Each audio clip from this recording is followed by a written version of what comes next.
Good morning student, Bhagwati शिक्षा प्रशिक्षण की ऑनलाइन क्लासेस में आपका स्वागत है। इसी के साथ में हमारा आगे का टॉपिक है वो है main components of inquiry training model, यानी है हमारा ये है पूछताछ प्रशिक्षण प्रतिमान के प्रमुख तत्व। पूछताछ प्रशिक्षण प्रतिमान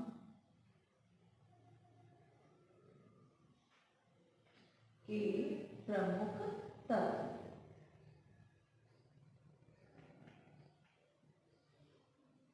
क्योंकि हम कल हमने किसका अध्ययन किया था, हमने रक्षा प्रतिमान यानी पूछताछ प्रशिक्षण प्रतिमान का अध्ययन किया था। उसको समझा था कि किसको कहते हैं, क्या चीजें होती है, क्या लक्ष्य है उसके, और कौन कौन सी चीज आती है, ये दर्शन पर आधारित है या नहीं है, और किसने दिया था प्रतिपादक को। अपने रिचर्ड सर्चमैन का अपने इसको देखा था कि उन्होंने 1962 में इस प्रतिमान को दिया था।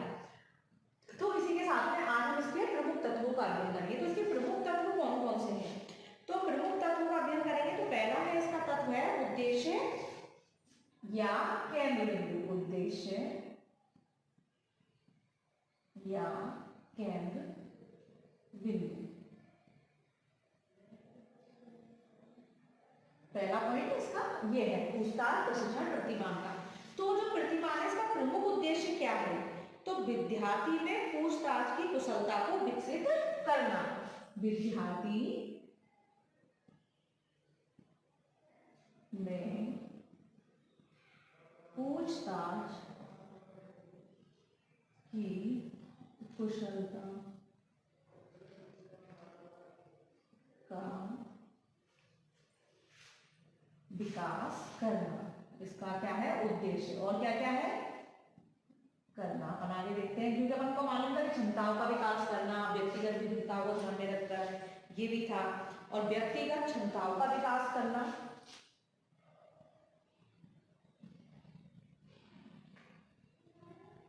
क्षमताओं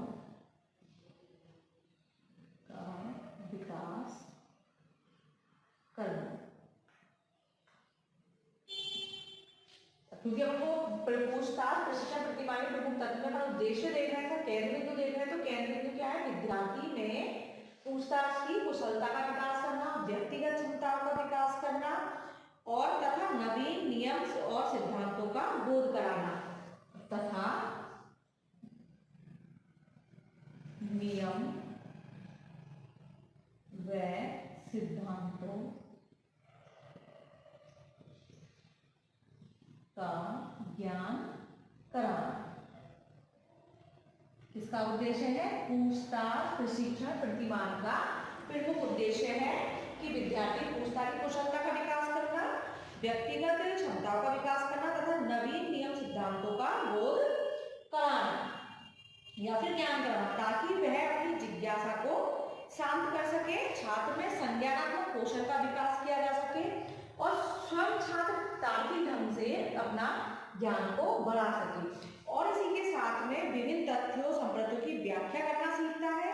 उसका उद्देश्य छात्रों को स्वतंत्र एवं रचनात्मक ढंग से पूछताछ करने के लिए उसका आत्मविश्वास बढ़ाना है। यानी उद्देश्य यही है कि छात्रों में स्वतंत्र भाव से वे अपने को ज्ञान को बढ़ा सके और अपने जो भी चीजों पूछना चाहते हैं, संज्ञानात्मक ज्ञान है उसका, जो वो जानना चाहता है, पहचानना चाहता है, देखना चाहता है, तो उसको वो स्वतंत्र रूप से देख सके। ये पूछताछ प्रशिक्षण का क्या है उद्देश्य। और इसके साथ में ये भी है कि वो अपने आत्मविश्वास को बढ़ा सके। यह छात्रों में उपयुक्त खोज और आंकड़ों के संसाधन के लिए ज्ञानात्मक कौशलों का विकास करता है। कौन से कौशलों का विकास होता है इसमें, ज्ञानात्मक कौशलों का विकास होता है, यानी ज्ञानात्मक कौशलों का विकास करना,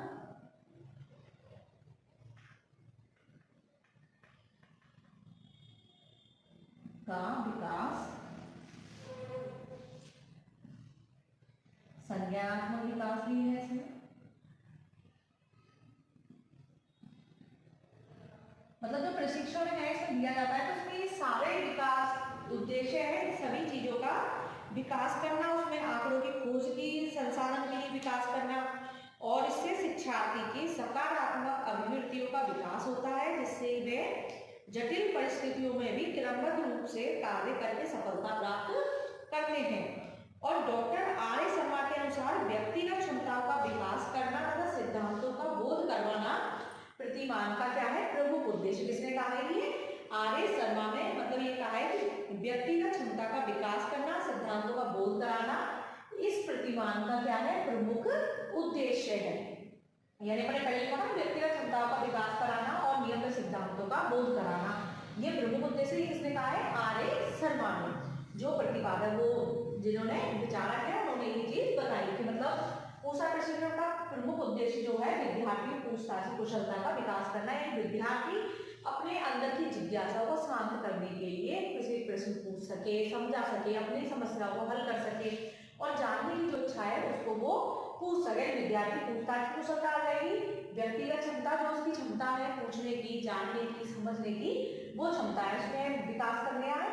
और नियम सिद्धांतों का बोध कराना है, ज्ञान कराना है और ज्ञानात्मक कौशलों का विकास करना है। किसमें? आंकड़ों की खोज में या फिर संसाधन प्राप्ति में। और संज्ञानात्मक विकास में पहचान करना किसी चीज में क्या है क्या नहीं है, उसकी समझ विकसित करना।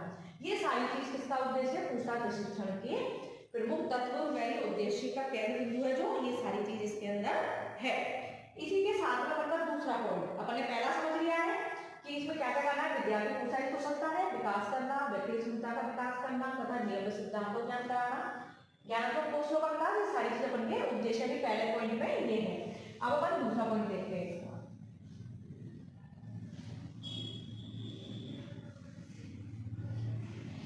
क्योंकि हमने इसका लक्ष्य और उद्देश्य की सारी चीज तो अपन ने देख ली थी।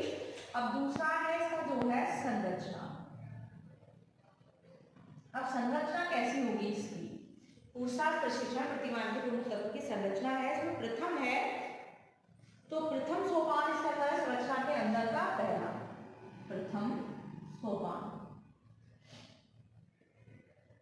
की संरचना में क्या होगा। अब इसके अंदर क्या है प्रथम सोपान में? तो वो है छात्रों के समूह समस्या को इस तरह प्रस्तुत किया जाता है कि छात्र उसके समाधान में चुनौती का अनुभव करे तथा समस्या का सामना करने के लिए तत्पर हो जाए।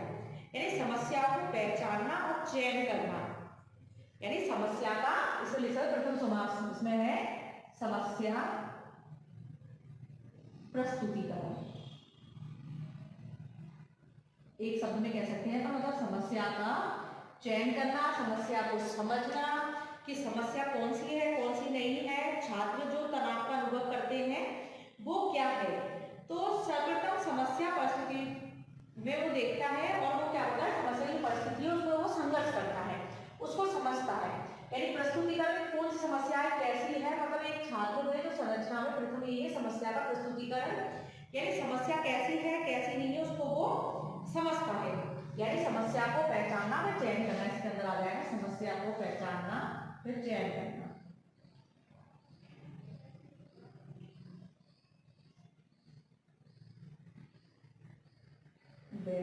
चयन करना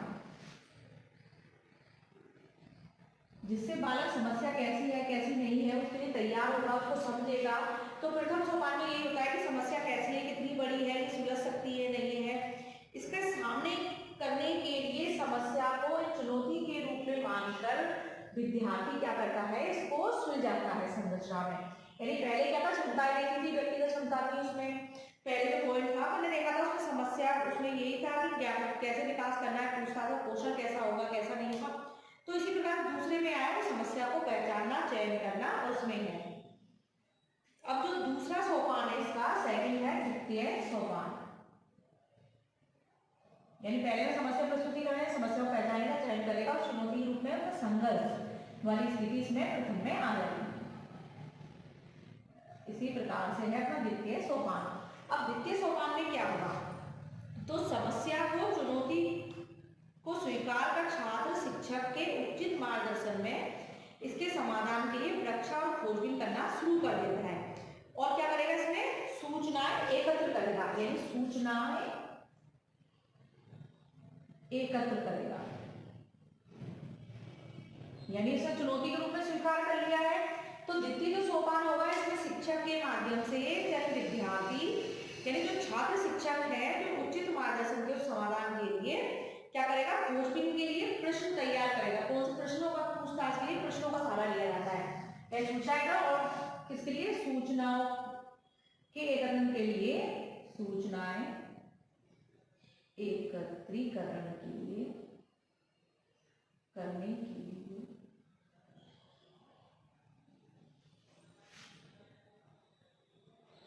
प्रश्नों का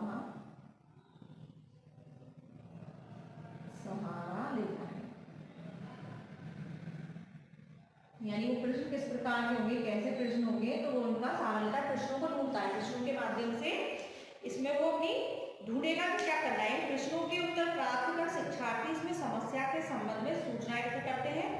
इसके अलावा छात्र स्वयं वातावरण की अंत्य प्रक्रिया में प्रदत्तों को एकत्रित कर लेते हैं। समस्या की परिस्थिति के समाधान के लिए परिकल्पनाएं प्रस्तुत करते हैं। परिकल्पना क्या होता है? जो परिकल्पना इसमें शब्द है, तो परिकल्पना का मतलब होता है पूर्व विचार, जो अपनी पहले जो समस्या है उससे पहले अपने क्या सोचा, यानी परिकल्पना होता है पूर्व विचार। जो ये शब्द है आपके लिए नया होगा, परिकल्पना क्या होता है? तो ये पूर्व विचार, यानी जो अपन के पूर्व विचार हो गए, यानी समस्या से पहले, यानी समस्या कैसे हो रही है उससे पहले अपन यदि कोई कार्य करते हैं उससे पहले अपन माइंड में एक बिठा लेते हैं कि अब ऐसी चीज होगी, वस्तु ऐसी होगी जिसको मैंने देखा नहीं। तो पूर्व कल्पना करना, पूर्व सोच बनाना किसी के भी प्रति, किसी वस्तु हो, व्यक्ति हो, किसी के प्रति, तो उसको कहते हैं परिकल्पना। क्योंकि अगर अपन पहले ही उस चीज को सोच लेंगे, पहले ही अपन उस चीज को समझ लेंगे, तो अपन को मालूम होगा कि समस्या कितनी बड़ी होगी, कैसी होगी, किस रूप में अपन को स्वीकार करना है, उसको कैसे जानना है, तो उसका सोल्यूशन कैसे करना है, ये सारी चीज हमको परिकल्पना में पता लगता है। परिकल्पना का मतलब होता है पूर्व कल्पना या पूर्व विचार, पहले जो सोचा है वो। तो इसमें यही है कि परिकल्पना प्रस्तुत करने के लिए दिशा प्रदान करता है और विभिन्न सूचनाओं को व्यवस्थित रूप में शिक्षक के सामने प्रस्तुत किया जाता है। तो इसमें यही है जो द्वितीय सोपान है, शिक्षक शिक्षार्थी द्वारा संगठित प्रदत्तों सूचनाओं से परिणाम निकलवाता है, परिणाम की व्याख्या करता है, यानी खोजबीन करना और सूचनाओं का संगठन करना। द्वितीय में होता है कि सूचनाओं का संग्रह करना और सूचनाओं का संगठन, यानी पूछताछ करना है, प्रश्न पूछना है, तो कौन से प्रश्न पूछ रहे हैं, कैसे पूछ रहे हैं, उसके उत्तर कैसे होंगे, कैसे नहीं होंगे, तो उनको क्या करेगा, वो खोजबीन करेगा और सूचनाओं का संगठन करेगा। इसमें द्वितीय सोपान में पहले तो समस्या को पहचाना है, चयन किया है, और दूसरे में एकत्रित किए किनके सहारे से उसको उत्तर निकालने हैं, कैसे जानना है, किन प्रश्नों का संगठन करना है, ये सारी चीज में आती है। इसी प्रकार से जो तीसरा पद है, इसमें शिक्षक तथा छात्र मिलकर परीक्षा कौशलों का विश्लेषण करते हैं, यानी जो तीसरा द्वितीय सोपान है, तृतीय सोपान,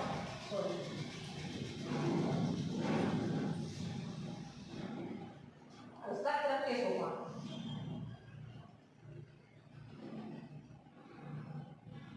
इसमें करेगा विश्लेषण कि समस्या कैसी थी, कैसा नहीं था, छात्र इसमें निर्णय लेता है। तो इसमें छात्र और शिक्षक दोनों ही मिलकर समस्या के लिए व्यूह रचना के संबंध में विश्लेषण पर निर्णय लेते हैं। इसके द्वारा छात्रों में कारण, प्रभाव और उनसे संबंध स्थापित करने की क्षमता एवं अधिक से अधिक प्रभावकारी रचनाओं का विकास होता है। अतः शिक्षार्थियों द्वारा प्रदत्तों तथा सूचनाओं का विश्लेषण किया जाता है, यानी प्रदत्तों सूचनाओं का विश्लेषण, इसमें विश्लेषण करना है, सूचनाओं का विश्लेषण,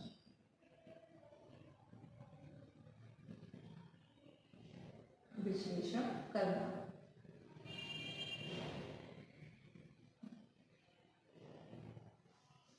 क्योंकि तीन सोपान है संरचना में, प्रथम, द्वितीय और तृतीय, तो इसमें यही है कि इसमें विश्लेषण किया जाता है। शिक्षक संपूर्ण प्रक्रिया का मूल्यांकन तथा पुनः निरीक्षण करता है, प्राप्त परिणामों का विश्लेषण करता है तथा शिक्षार्थियों को उपयुक्त निर्णय लेकर निष्कर्षों तक पहुंचाने का प्रयास करता है। तो अब प्रयास करेगा तो निर्देश भी देगा, ये भी है कि शिक्षक निर्देश भी देगा इसमें, और प्रक्रिया, विश्लेषण एवं निष्कर्ष, इसमें होता है सूचना का विश्लेषण करना और निष्कर्ष निकालना, और या फिर निर्णय लेना और निष्कर्ष। तो जो अपन की संरचना चल रही है, पूछताछ प्रश्न प्रतिमान के जो प्रमुख तत्व है, तो पहला तो उद्देश्य केंद्र बिंदु, इसमें क्षमताओं का पता लगाना, पूछताछ कौशल को विकसित करना, ज्ञानात्मक ओर से आने का कोई सा भी कौशल हो। फिर आगे दूसरा सेकंड पॉइंट अपना संरचना। संरचना के तीन है अपने, प्रथम, द्वितीय और तृतीय।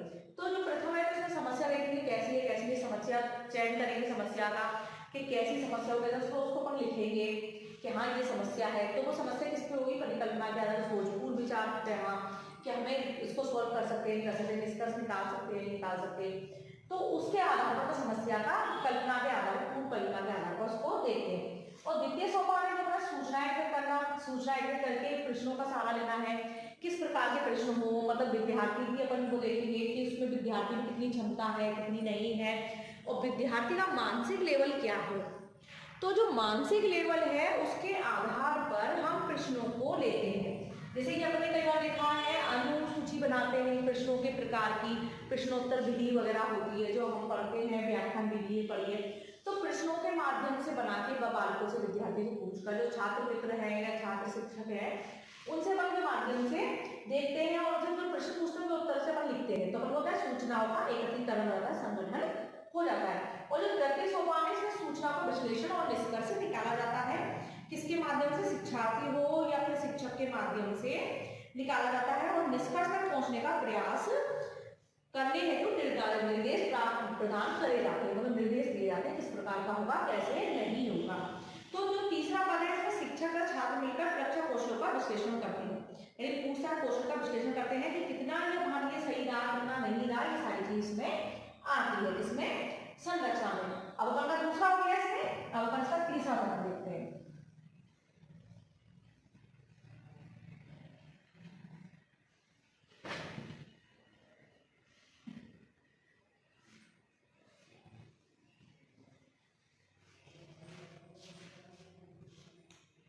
अवलोकन का तीसरा है वो है सामाजिक प्रणाली।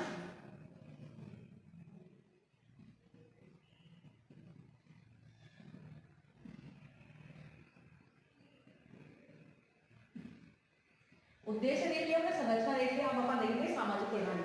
अब सामाजिक प्रणाली में क्या होता है, इसमें शिक्षक नियंत्रक के रूप में कार्य करता है तथा ऐसी बौद्धिक वातावरण उत्पन्न करने का प्रयास करता है जो छात्रों की सूचना एकत्रित करने हेतु प्रेरित करे। इस व्यवस्था में शिक्षक और छात्र एक दूसरे को सहयोग प्रदान करते हैं। अब वो सहयोग कैसा होगा कैसा नहीं होगा, तो इस प्रतिमान में क्या होगा, जो इनएक्टिव स्टेज है, मतलब जो पढ़ने इससे पहले पढ़ी तो वो इनएक्टिव स्टेज में तो होगी, ये भी वही है। तो सामाजिक प्रणाली का मतलब तो आप जानते हो कि समाज से जुड़कर हो, कक्षा का वातावरण कैसा हो, और शिक्षा और छात्र में दूसरों में सहयोग कैसा हो, और क्रियाएं कैसी हो, ये सारी चीजें हम इसमें देखते हैं, इसमें देखते हैं ना। सामाजिक प्रणाली की क्रियाएं हैं, उनका व्यवहार है, उनके संबंध है, उनके मध्य कैसी अंतर क्रिया है, ये सारी चीज किसमें आती है, सामाजिक प्रणाली में आती है। तो शिक्षक छात्रों को सूचना एकत्रित करने के लिए प्रोत्साहित करते हैं, किंतु वे स्वयं इनका कार्य नहीं करते। मतलब शिक्षक छात्रों को बता रहे हैं कि तुम्हें ऐसे कार्य करना है, कैसे करना है, सामाजिक प्रणाली कार्य इसको करना होता है, तो शिक्षक मित्र है या शिक्षार्थी है उनको वो चीज करनी होती है। तो इसमें यही है कि शिक्षक द्वितीय तथा तृतीय सोपान में अधिक क्रियाशील रहता है और सूचनाओं के एकत्रीकरण छात्रों की सहायता भी करता है। तो सहायता करता है तो इसमें क्या करेगा, जो कक्षा को अन्वेषण करने की प्रक्रिया की ओर मोड़ देते हैं। शिक्षक का कार्य समानता और स्वतंत्रता का वातावरण करते हुए छात्रों को अन्वेषण कार्य के लिए अधिक से अधिक प्रोत्साहित करना होता है। तो इस प्रतिमा में क्या होगा, शिक्षक द्वारा क्रियाओं पर नियंत्रण होता है। यानी इस प्रतिमा में क्या होता है, इस साले में कि शिक्षक द्वारा किस पे नियंत्रण होगा, यानी सामाजिक प्रणाली है तो मालूम है कि शिक्षक द्वारा क्रियाओं का नियंत्रण होता है, क्रियाओं का नियंत्रण होता है। मतलब शिक्षक छात्र की क्रियाओं पर नियंत्रण रखते हैं, वो सूचनाओं को एकत्रित करना, कैसे करना है, कैसे नहीं करना है, कैसा वातावरण, क्रियाएं कौन सी है, सारी चीज में होती है। और दूसरा है छात्रों के द्वारा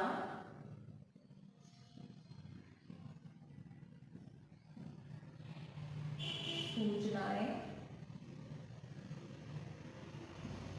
क्या करेंगे, छात्रों के द्वारा सूचनाएं एकत्रित की जाती हैं।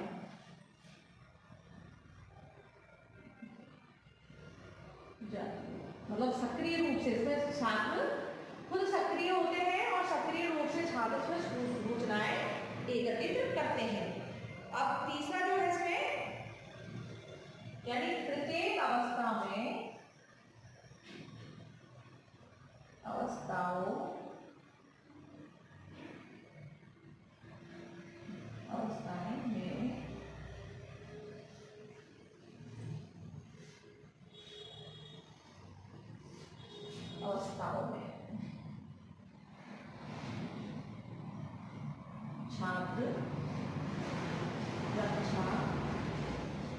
यानी इसका प्रक्षा मतलब पूछताछ में लेता है, प्रक्षा का अर्थ होता है पूछताछ का उपयोग करते हुए।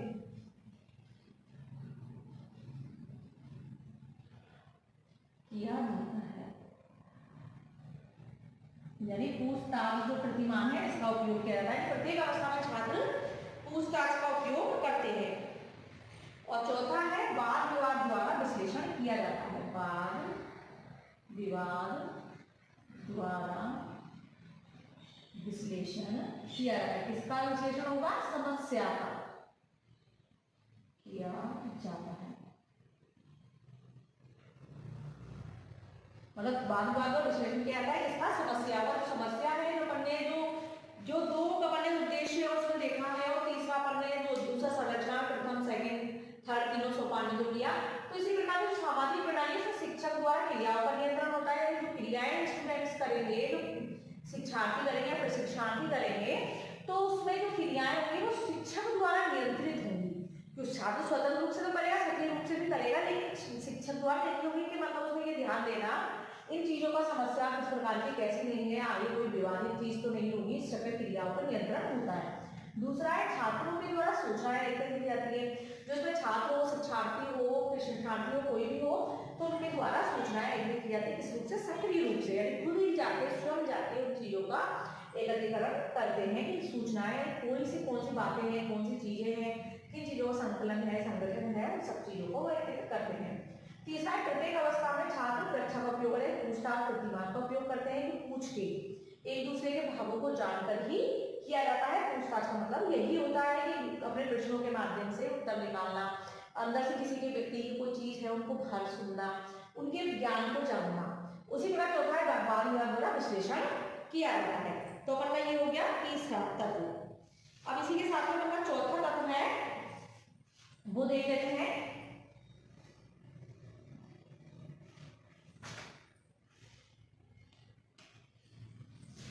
चौथा है मूल्यांकन।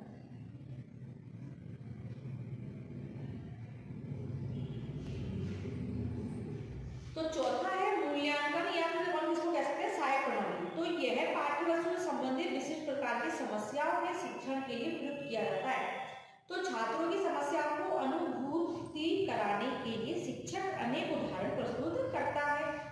इसमें मालूम मूल्यांकन करना है, तो मूल्यांकन का मतलब क्या होता है, कैसे मूल्यांकन करना है, कौन सी प्रयोग परीक्षाओं द्वारा, कौन सी चीजों के द्वारा मूल्यांकन किया है। तो कोई भी चीज करते हैं तो उसका मूल्यांकन जरूरी होता है। इससे हमें पता लगाता है कि जो हमारी प्रणाली है वो कितनी सक्सेसफुल हुई, कितनी नहीं हुई। तो मूल्यांकन पर्यवेक्षक या निरीक्षण द्वारा किया जाता है। तो इसमें जो शिक्षक अनेक उदाहरण प्रस्तुत करता है, प्रशिक्षण में उनकी आवश्यकताओं का अवलोकन करता है। इसके मूल्यांकन के लिए प्रयोगात्मक परीक्षा प्रयुक्त की जाती है, और ये मालूम किया जाता है कि छात्र में अपनी समस्या का समाधान करने और अपने कार्य को वे किस सीमा तक प्रभावशाली ढंग से कर सकते हैं। तो इसको पोस्ट एक्टिव स्टेज भी कहते हैं, यानी मूल्यांकन करना। तो इसी प्रकार से मूल्यांकन हो गया आपका। मूल्यांकन किस प्रकार से होगा ये भी मालूम है कि जो पढ़ रहे हैं तो छात्रों की समस्याओं की अनुभूति कराने के लिए शिक्षक लिखित रूप में किसी समस्या का वर्णन करने वाली सामग्री प्रस्तुत करता है। शिक्षक पूछताछ करने के उचित तरीकों तथा युक्तियों के विषय में प्रशिक्षण प्राप्त कर छात्रों के बौद्धिक विकास और ज्ञान की उचित जानकारी देता है। तो इसमें यही है शायद जो साधन जो है स्रोत है वो छात्रों को बताता है कि मूल्यांकन हेतु प्रयोगात्मक परीक्षाएं ली जाती है। मूल्यांकन कौन सी परीक्षा ली जाती है? तो प्रयोगात्मक, यानी ये पॉइंट है मूल्यांकन या सहायक प्रणाली। तो इसमें लिखित परीक्षा लेनी है, क्या करना है, तो इसमें प्रयोगात्मक मूल्यांकन होता है, प्रयोगात्मक।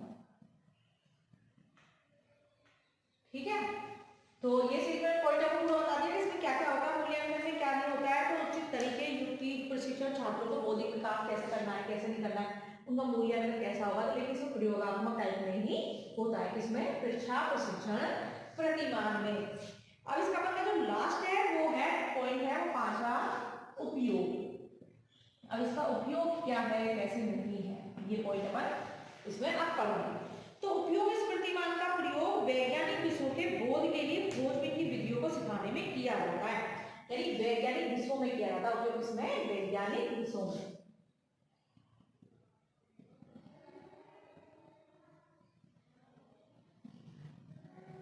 में खोजबीन के लिए इसमें उपयोग किया जाता है।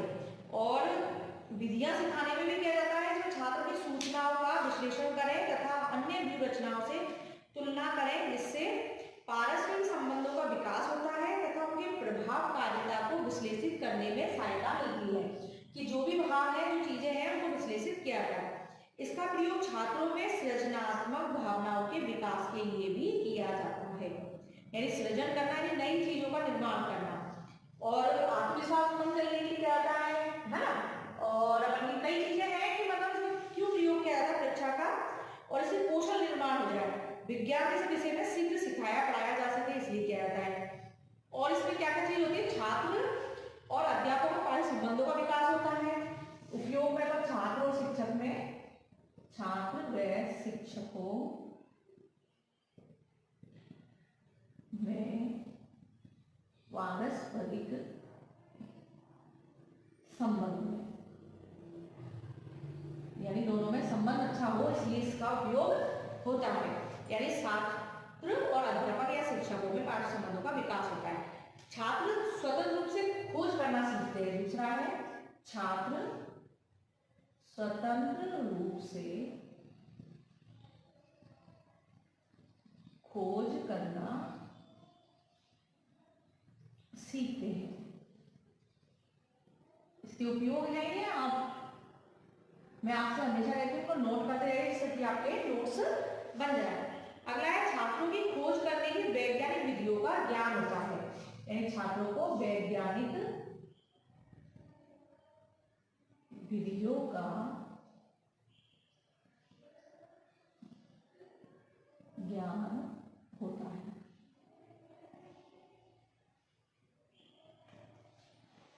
ठीक है। अब चौथा इसमें सृजनात्मक तथा उत्पादक चिंतन का विकास होता है, यानी सृजनात्मक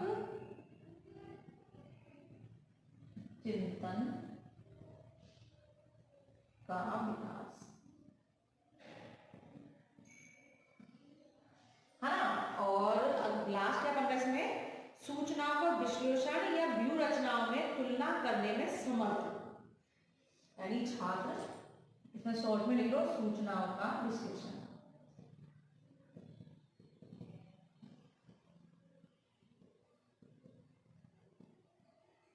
तो इसका उपयोग हो गया, अपन के पूरे पॉइंट हो गए कि कौन कौन से थे, अपन ने कौन कौन चीज पढ़ी। इसमें पहला इसका क्या था, उद्देश्य या केंद्र बिंदु, ठीक है। दूसरा था संरचना, इसके 3 सोपान थे। और तीसरा था सामाजिक प्रणाली, जिससे कि आपके पूरे पॉइंट एक साथ हो जाएंगे। और इसी के बाद चौथा मूल्यांकन और पांचवा है उपयोग। अब इसका वैज्ञानिक विधियों में उपयोग हो गया कि जो विज्ञान के विषय होते हैं, वैज्ञानिक विषय होते हैं, जो खोजबीन इसमें सबसे ज्यादा उपयोगी होती है। और छात्र कैसे सीखे कैसे ना सीखे, तो इसमें छात्र में शिक्षकों में पारस्परिक संबंध उपयोगी है। ये छात्र शिक्षक में दोनों संबंध बनता है कि पूछताछ से उससे अपने एक दूसरे को जान सकते हैं, समझ सकते हैं, उनकी समस्या को समझ सकते हैं, उनके अंदर के ज्ञान को जान सकते हैं। दूसरा है छात्र स्वतंत्र रूप से खोज करता है। तीसरा है वैज्ञानिक विधियों का ज्ञान होता है। और चौथा है सृजनात्मक चिंतन का विकास होता है। और पांचवा सूचनाओं का विश्लेषण। तो हमने ये सारी चीजों में देख लिया कि क्या क्या चीजें क्या नहीं है, लेकिन जो जैसे कि प्रश्न वगैरह हम करते हैं तो वो सारी चीज इसमें आ गई। तो अब अपने चीजों देख लेते हैं इसमें रक्षा प्रशिक्षण प्रतिभा का शिक्षण तथा प्रशिक्षण में महत्व। तो इसमें क्या महत्व है, तो इसमें व्यवहारिक ज्ञान देने में किया जाता है इसका प्रयोग, जिज्ञासा प्रवृत्ति के लिए किया जाता है, जिज्ञासा को शांत करने के लिए किया जाता है। और कई इसके उपयोग हैं, समस्या को परिभाषित करना, खोज करना, तथ्यों की खोज करना, प्रशिक्षण, मतलब इसमें यही जो पूछा प्रशिक्षण प्रतिमान है, इसमें यही चीज कौशल का विकास किया जाता है बालक में, जिससे कि उसकी जिज्ञासा को शांत किया जा सके, उसकी व्यक्तिगत क्षमताओं को देखा जाए। और शिक्षण प्रशिक्षण में इसका प्रशिक्षण का मतलब यही है कि बालकों के अंदर से उसकी समस्याओं का अध्ययन किया जाए और इसको सॉल्व किया जाए। तो इसी चीज का इसमें पूछताछ करने कौशल का प्रशिक्षण देने इसलिए विकसित किया है, उनसे क्रमबद्धता और नियोजित ढंग से पूछताछ की जा सके और छात्रों को समस्याओं का चिंतन करना सिखाया जा सके, समस्याओं को परिभाषित करना सिखाया जा सके, सूचनाओं को क्या करना जाए। ये सारी चीज पूछताछ प्रशिक्षण प्रतिमान में आती है। और इसी के साथ में आज हम का ये टॉपिक खत्म होता है। एक बार धन्यवाद। और हमें पूरा हो चुका है ये पूछताछ प्रशिक्षण प्रतिमान, तो इसका अंदर लेटर सेट मैंने लिया 1962 में लिया, ये याद रखना, और हम इसका पूरा अध्ययन कर चुके हैं। इसी के साथ वीडियो यही खत्म होता है। धन्यवाद।